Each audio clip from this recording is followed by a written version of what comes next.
नमस्कार, मैं हूं संजीव कुमार और आप देख रहे हैं लाइव बिहार न्यूज नेटवर्क। पूरे बिहार में पंचायत चुनाव का जो स्थिति था वो अब संपन्न हो चुका है। कई पंचायत में देखने को मिल रहा है कि जो वर्षों से सत्ता पे काबिज थे, कुर्सी पे काबिज थे, उनको दरकिनार करने का काम पंचायत के लोगों ने किया है।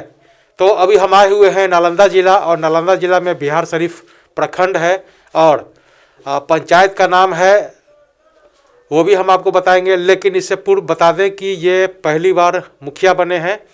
इनसे पूर्व जो मुखिया थे उनके द्वारा क्या कुछ कार्य किया गया है, तमाम मुद्दों पे बात करेंगे। जो नए मुखिया है इनके द्वारा क्या कुछ 5 वर्षों में इस पंचायत के जनता के लिए, युवाओं के लिए, महिलाओं के लिए क्या कुछ विकास का काम करेंगे।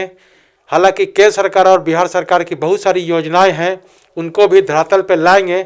लेकिन इसके अलावा इस पंचायत को ऐतिहासिक और आदर्श पंचायत बनाने के लिए क्या कुछ योजना है, तमाम मुद्दों पे हम इनसे बात करेंगे। पहले तो ये कौन सा पंचायत है मुखिया जी? छबीलापुर। अच्छा, ये छबीलापुर पंचायत है और इनसे जानते हैं कि जनता ने इनको 5 वर्षों के लिए टाइम दिया है, तो इन 5 वर्षों में क्या कुछ काम करेंगे, इनसे विस्तार पूर्वक से जानते हैं। पहले तो आप अपना परिचय बता दें और 9 वर्ष को लेकर के जो आपको जनता ने बहुमत दिया है, आम जनता को क्या कुछ कहते हैं? सबसे पहले तो मैं सब जनता को हार्दिक नमस्कार करता हूं। आदरणीय छबीलापुर ग्रामवासियों, सबसे पहले तो हम सबको आभार व्यक्त करते हैं और जो आप लोग हमारे ऊपर विश्वास किए हैं उसको मैं दिल से खरा उतरने का प्रयास करूंगा। और नव वर्ष का हार्दिक शुभकामनाएं पूरा जनता को, पूरा छबीलापुर पंचायत के वासियों को हमारा दिल से नमस्कार जी। अच्छा, ये बताइए, जनता ने आपको 5 साल के लिए मौका दिया है, इस पंचायत में सबसे बड़ी समस्या क्या है और इस पंचायत को सबसे महत्वपूर्ण क्या कुछ करने वाले हैं आप? देखिए सर, इस छबीलापुर पंचायत में जो है, सबसे पहले तो आज तक जो राज हुआ, जो सरकार व्यवस्था दी, वो कहीं ग्राउंड पे उतरा नहीं। ग्राउंड पे नहीं उतरा, कहीं कोई ग्राउंड पे उतरा नहीं। जल नल का जो दिया गया, 7 निश्चय का दिया गया, या स्वास्थ्य का दिया गया, या शिक्षा का, सरकार हर चीज में हस्तक्षेप की है, लेकिन कोई भी ग्राउंड पे धरातल पे नहीं उतरा। जल नल का जो व्यवस्था सरकार दिया है, कहीं भी कोई व्यवस्था सुचारू रूप से चालू नहीं है। तो हमारे ऊपर अगर जनता भरोसा किए हैं तो ये जल नल का जो 7 निश्चय योजना दिया गया था, प्रयास हमारा रहेगा कि हम हर घर तक जल नल का व्यवस्था पहुंचाए। हाँ। अच्छा, ये बताइए, ग्राउंड पे जो हरियाली योजना के तहत है, ये ग्राउंड पे दिखेगा, ये हमारा एकदम पूरा पक्का रहेगा बात। अच्छा, मतलब 5 साल में जैसे बिहार के मुख्यमंत्री 7 निश्चय यानी 7 निश्चय योजना के थ्रू आप पंचायत के लिए भी निश्चय योजना बनाए हुए, एकदम बनाए हुए हैं। जल नल जो है बिल्कुल जो सरकार दी है, कोई पंचायत में अच्छा काम हुआ है, लेकिन हमारे पंचायत में बिल्कुल हुआ ही नहीं है। जो हुआ है, कहीं कोई टूटा फूटा रद्दी व्यवस्था आप आए होंगे तो देखे होंगे क्या चल रहा है, पूरा पानी भरा हुआ है। तो 7 निश्चय योजना को जितना सरकार बढ़िया से वहाँ से व्यवस्था दी है, ग्राउंड पे हम लोग का उतारने का फर्ज है और करेंगे, पूरा करेंगे। जनता जो विश्वास किए हैं उस पर हम खरा उतरेंगे। ये बताइए, आप वोटिंग के दौरान जो है वोट लेने के लिए आप जनता के बीच भी गए होंगे, तो कैसी कैसी समस्याएं आई थी और इस समस्या का समाधान कैसे करेंगे आप? देखिए, जनता का जो समस्या आया था उसको तो शब्द से वर्णन किया नहीं जा सकता है, क्योंकि इतना ज़्यादा समस्या है, वो इतना आसानी सुलझ नहीं सकता है। यहाँ से लेकर के राशन कार्ड लीजिए, इंदिरा आवास ले लीजिए, या योजना कुछ ले लीजिए, तो जब तक ग्राउंड पे नहीं आता जनता को तो कुछ न कुछ तकलीफ है ही। तो उसको सुचारू रूप से चालू करने में सिस्टम होना चाहिए, जो नीचे से ऊपर ब्लॉक तक जाना चाहिए, और कहीं कोई सिस्टम दिखता नहीं है बढ़िया से। तो एक हमारे मुखिया को होने से या ब्लॉक का सिस्टम होने नहीं, सबको सरकार दिया अधिकार, सब अपना अधिकार पे खरा उतरे, तब जाके सिस्टम सुधर सकता है। अच्छा, ये महिलाओं के लिए आपने क्या कुछ योजना बनाया है विकास के लिए? आप अपने पंचायत में बहुत सारे लोग साक्षर हैं, चाहते हैं कि मैं अपने पैरों पे खड़ा हूँ, तो कैसे इस समस्या का देखते हैं आप, कैसे करेंगे आप? देखिए, महिलाओं के लिए तो सरकार जो दे रही है 50% आरक्षण, तो वो तो दे ही रही है। प्लस ही क्या कहता है आपको, आंगनबाड़ी केंद्र में शिक्षा के दे ही रही है सरकार, तो उसमें भी हम लोग सहयोग करें कि ज़्यादा से ज़्यादा महिला उसमें अग्रसर हों, ज़्यादा से ज़्यादा शिक्षा प्राप्त करें। और शिक्षा जो नियुक्त कर रही हैं उसमें भी हम लोग सहयोग करें। यानी जो सरकार दे रही है उस पर हम लोग एकदम सहमत हैं। अच्छा, चूंकि आप खुद युवा वर्ग हैं, तो युवाओं के लिए आपने क्या कुछ सोचा है? युवाओं के लिए तो सरकार इस ढंग से कुछ ला नहीं रही है। ये तो सरकार बांधे हुए मुखिया को जो पावर देगा उसी के अंदर मुखिया को रहना है। युवाओं के लिए उसी में ना हम कुछ कर सकते हैं, एक्स्ट्रा पावर तो कुछ है ही नहीं युवा के लिए।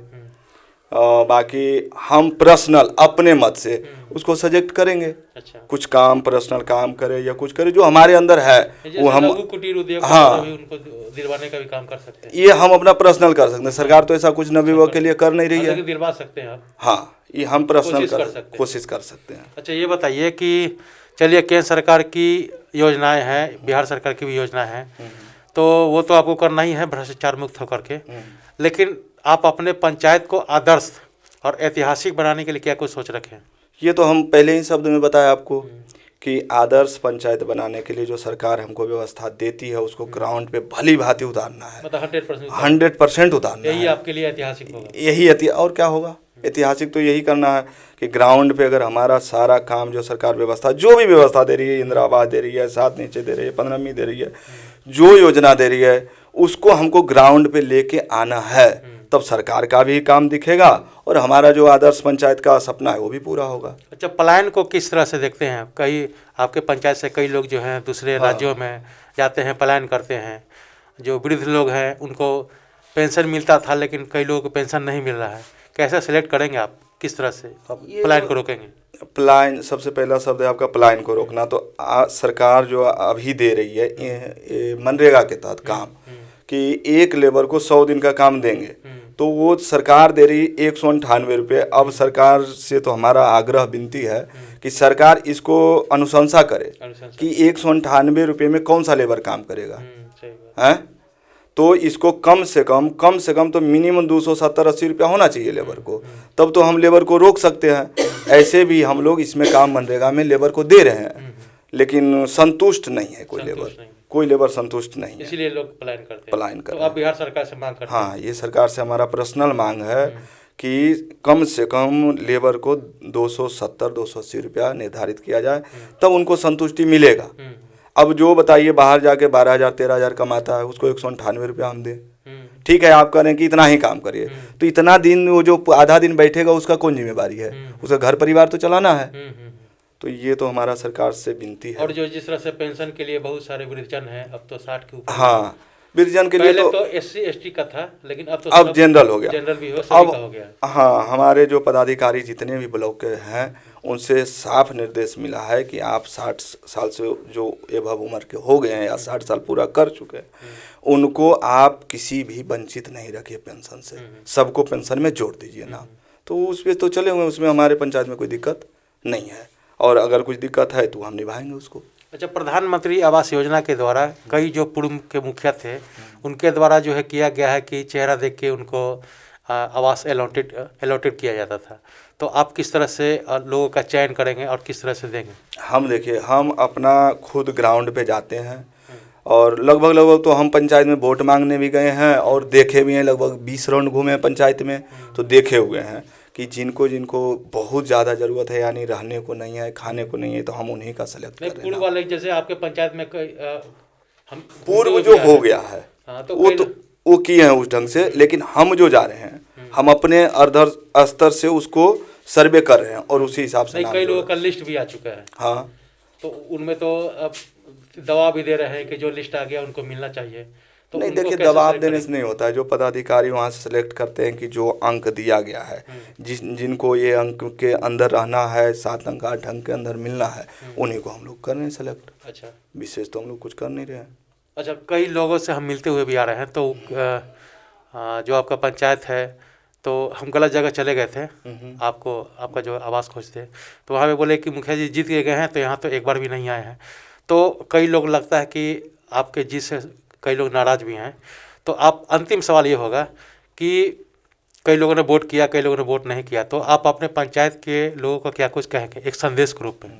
देखिए, हम पंचायत को ये कहते हैं, ये चुनाव है और चुनाव में मत बहुमत होता है।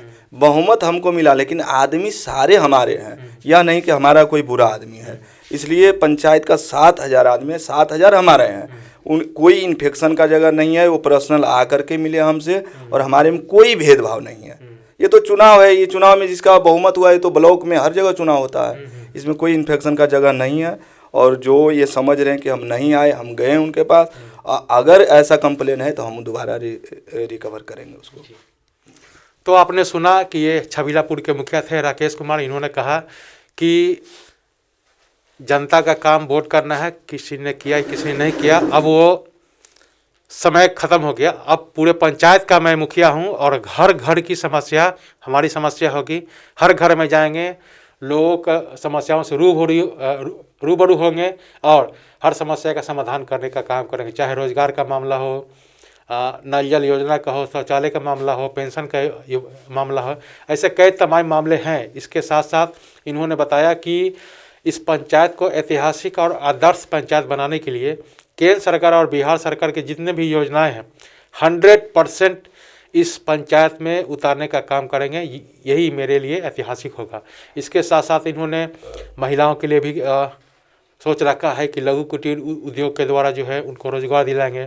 युवाओं के लिए तो हालांकि मुखिया के अंडर कुछ नहीं आता है, करेंगे, लेकिन कोशिश करेंगे कि लघु कुटीर उद्योग जो है, चाहे गाय पालन हो, पशु मुर्गी पालन हो, ऐसे तमाम योजनाएं हैं जो लघु कुटीर उद्योग के द्वारा उनको रोजगार दिलाएंगे ताकि वो आत्मनिर्भर बन सके। इसके साथ साथ इन्होंने कहा कि इस पंचायत में पूर्व में क्या कुछ हुआ है उसको हम लोग भुला करके इस पंचायत की एक नई पहचान, एक स्वर्ण अक्षरों में इस पंचायत का नाम लिखा जाएगा, ताकि नालंदा जिला समेत पूरे बिहार में इस पंचायत का नाम रोशन हो। तो हर स्तर पे, मतलब कहने का मतलब यह है मुखिया जी का कि हर स्तर पे इस पंचायत का विकास किया जाएगा।